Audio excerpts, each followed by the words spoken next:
Manuel bio. What is Sammy? What the Kwasi Boafo? Awa ye ni wanyina. Okay, nti what the Kwasi Boafo? Okay. Enti abusuafo amutie mu nyina mo menfa akomakro ne anigye ne nam ye. Ne enka che Kwasi say happy birthday. Na apia. Kwasi watcho bibi ma no ho. De be ho ayi de na mimiami ade bi so. Kwasi Boafo. Brazil was there to go create to try the canyon. Kwasi Boafo. Amansa Boafo. Uko abontia na obi hyiawa. O se yi wo ho. Asibasi wo ho.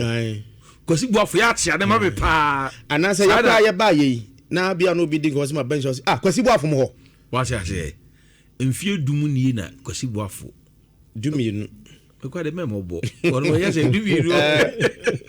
We the very china. And we got to make up the ladies or 2014. What say 2014. Do me oh, and the date is and 4th 10th June. 12 years. And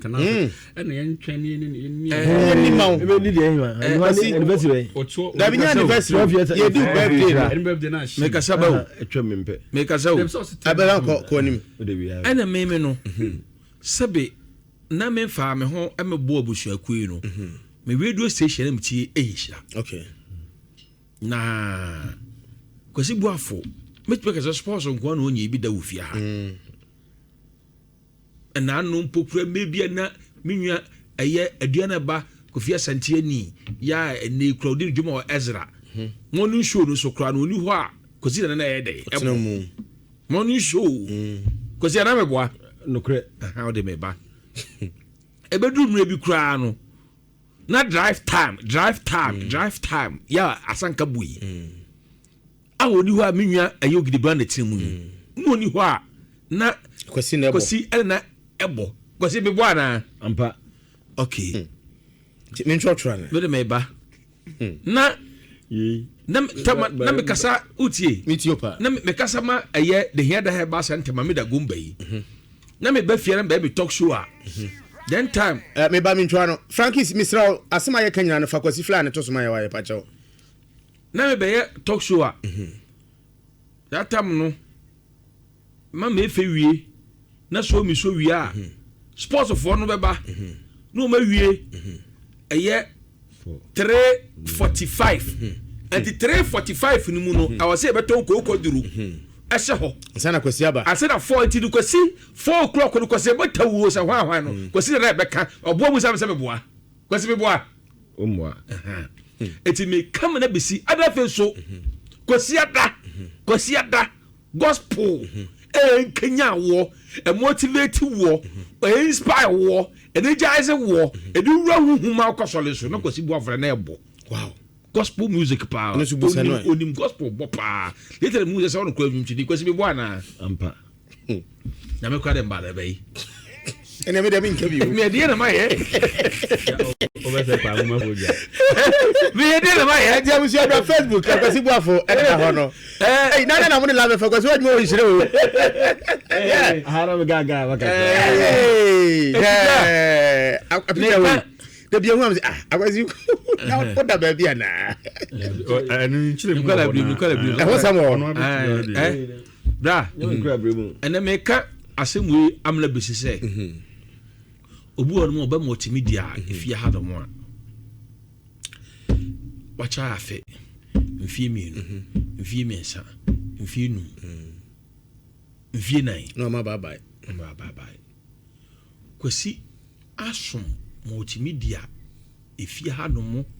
12 solid years in all capacities all angles ayi na me ye film sports na me de me ye film enei yeko eye holiday bi ba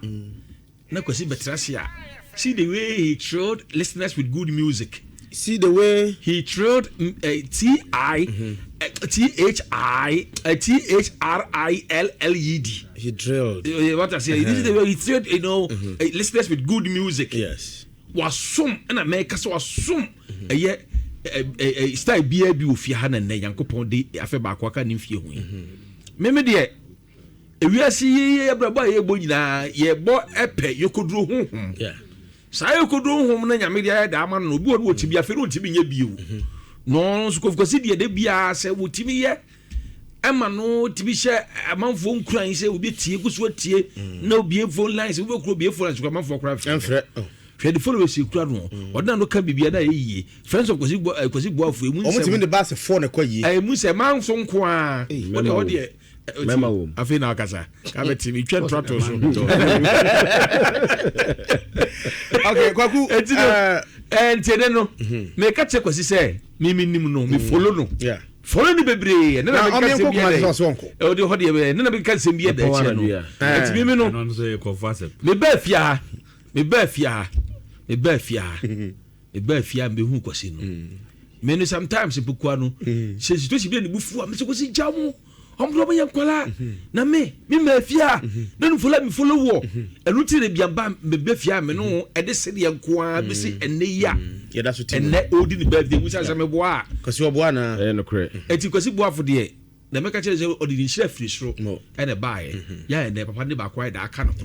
me we no happy birthday ajaku Kwasi so de me fan so ba mu nche na so no me ba mu nche ayo timi ni dibre kum komo pa na me 5 free breakum said the worker na sunyane sense ya ka mo blueprint e won central adwuma mu wo bono afo a untimi nkanyi Kwasi Boafo mfrim na de ya kwa se betu ka se ko bi a me ha mani a wono so ne so ntro ni ko content cross opeso be ye MP ya kwa ne honorable Kwasi Boafo wanda da wo se ipo sara wo ko wa free da ne ho se we le se de say ade promise am for man so beto man no ka kan ma wo nyaaye no o se Ewiase nye de yes na ye kan social enyo na ide obi nye video fear delegate go ho because we uni wa ye kan social program di hini e obono na hafo a Kwasi enne yudru sunyane brekumu a obo ne dia o crutchway o kasa na obia ep baby afa de wodi bone no ne mo do ni bone de na ofa mu aba nti o blueprint e won central jon e wo honte enye won wase fia hodi TV polopoli edumi e wo hanum Kwasi Boafo no ya vanto ne keke nti ena na woda yenyina fedikasi yesu ne nyina no Nhyira e wo Nhyira 104.5 ama Kwasi okay na ne usi fomu a wo gide se mpanimfo ye mbaako mienu bi ama no soro ho ya eno be fa ho wabrew mo me suma se na nsan ne nkobrosu nti mo gide se mpanimfo de no be foro soro ho mo ye no mbaako mienu na menim mame musa we na me nsore no sai bia jaman sonso beba na me busa se ne political ambition no se atonsuom anada so ho na nke mo mpaye ma no na nke fintem yes so akobi abodwin bi na nsan yo anyana na make we dey the plans na she and fade out all right abusu for ya na mo amubisa no ache 2012 dey visit have been timi nsan ko bi me ba ha na manfo bisa na wonim Kwasi Boafo obetimi na ya adwuma na mso ade wote sen Kwasi me na ya adwuma na ono ni producer ne me sure ana ono so ya me boss ade ba ko ne se ahadam se Kwasi kasa wo Kwasi ofri fie bewura adwuma mu a okoko so na chi ya na adwuma wi a opia na otunu moto noko oni adamfo Kwasi ma hu ade bia ye negative say akotena ha ohunu wa ha se na wo kan duba bi se ni pedi nkomo ne bo Kwasi Boafo dia no musuru sure e obrekum eni bie se kwanom ne ade na kwachiri pa bia mu yi bia na eye criminal yi kakra bia wo de Kwasi Boafo bete afo wo se ni pa na no popo ya so na record akitu bia wo me hosisi ya wo fi ha de mi anche ni bia yemi anche na eti obaba na aseti ni bibia wi nti onya bedu aduma mu a bo so wai sei e de na o nam de me production ama ya de ama no obetra machine chese no dikai or Robin Nsem no bobo ne jingles na de ade no me generate sa ne apon Kwasi pon na matena se me so me tena se ko ba no past 7 eti enim ye ho da enye nne na ade ba ko me hu wo ne ho abepem na me wo Nhyira ha me hu Kwasi abufu da sa Kwasi Boafo me kan kofo bi ba ye so adwuma mu ama Kwasi fa transmitters ne PhD koye me dey say me na sabe me kitikiti do mu hu nipa kro na sha bi say ne kura ke yes o makọ jiska duro ana dane afọ mo so akọ me na twere omu fi se ko ba ko be ka kwam ana asem no so dan obi ti o ba be bokwasi amane ana kwasi nso ko no ko record di onim nyina na o de bae o be ka wi ana afọ ma twese ka ne abade be so opa bia hon sen man so ya oh yes eti ya ka say yes change na e community I say community obi anim ne be bia obi so timi kire obi sa na eti mi gidi say no na ma on padamfo no cause wo adamfo one day obi be convince wo adamfo mana ba ofie wa kire wa bia wote ye kan kwan be wa na de ye kan say esre nyampa ma wo esra kokodro ni yokodro ma wo esre penya honhom se bia bia kwan si wura ho emumie na won sanka Erwade ma onyinkire amen na erwade ma onyinkire sika wom nyinkire ahoden wom nyinkire nimonyam wom nyinkire din wom amen afese se na ne ma ye bobo se we yakwasi dia no na ye bebre amen ye ma happy birthday na said there kwaku kan bi ai do be frosoro ho se avo frosoro de a ye do be kokuma se mi nti kwasi so nu ma se mo oh mo na madam ase madam ase ni wa de tifo nyina ase and the course de be ebu me kon pa mo free nyina no kwasi na amafo ato nsam so de eno ne ya kai and obi anto me se na kai ya bro chirefo yi mame ka mame kwadu oh mame kwadu wo Switzerland o ye ni papa opo asem on the oba ha ne ade otimi frame ne me kan history nyina etima me na yakwasi birthday odaro mashira ne tintin afi mo amo Ghana nyina so de ne ta chira tintin so de ne so me so otie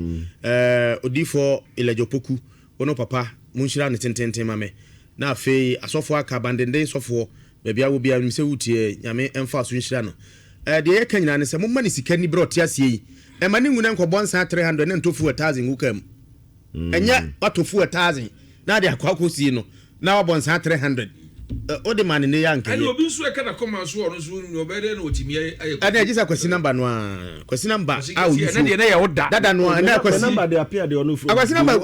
adofo so to Kwasi Boafo Nsem mo fa no phone so mo ni di send no WhatsApp message bi enkwase wo mu omu wo afutuo bi number so so to na kwasi we de jiwe fa to cake bi nyina no obi wa person send ni sika we be so send SMS so nim kwasi number is 0244 01 56 77 0244 01 56 77 dia baba na Kwasi Boafo Kwasi ayeso rekode ko yi sika no di asase ba ba ko nim bibi me betu Kwasi fia ha woni so na kire mi machine nyina mu na ka se sebi babia station ko mafia butu bibia fe kire yes anasa won kire babia fa ko mu kura esu Kwasi ne gina sa ba ne akihwe a won na hyehyɛ bowi ono bo na ebo bo jingle sebi mi nimba bia nhyira ya describe wo kire mia solid 2 months yes na ka hwan na ba ko to na dwuma mu obeye oseyi eti Kwasi nyame nhyira wate eno akoma pa eno abotra wo insurance ha bia wo eno nko a de bezo nka osu afiri me oh minya ma botre na me happy birthday to you happy birthday to you happy birthday happy birthday to you hip hooray say how are you na the onka and the program they cramming winka the chief was say them kind am do mase your listeners your domasi 10-12 years in nyasam kito o mandaro man no krai mu abiti sabri your domasi tile mamso mama mani ache papa na afi engineer kedu yes gas uvin papa fi papa we die kedu die de mesra ne se do kan ne nyampa anaka ne se o se nyampa man se nyampa ene de mano se nyame mana hodin na na jumentumpo na enkoso de oye adeba ko mu se oye papa omre edipa ho mfon gas yes minim nipa binum a ebe kumase mpanyimfo bi enso ukwa ne nche baako mienu miensa ofra na onfa bi ofra na onfa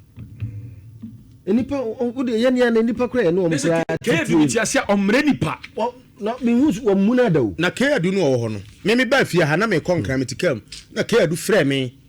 so o ma me akwaba na me se no ba cho eh mumra Facebook o abasi ba ho ni ha no oh na am sad ai wo ko city media sa no am sad aha ye wonjine ofia eh amanfo tu bi kabe me Facebook ko Kwasi Boafo shase wo Nhyira no wona da suru eh mukam o ka ku ta wo slim pa o we da chese nyamia yibi she da chese nyamia yibi ze baba ze nyira ifitara no chese nyamia yibi koku say number 2 show studio you ba say na Nhyira studio tie kan na net bi na ya ni say na yet see near Nisha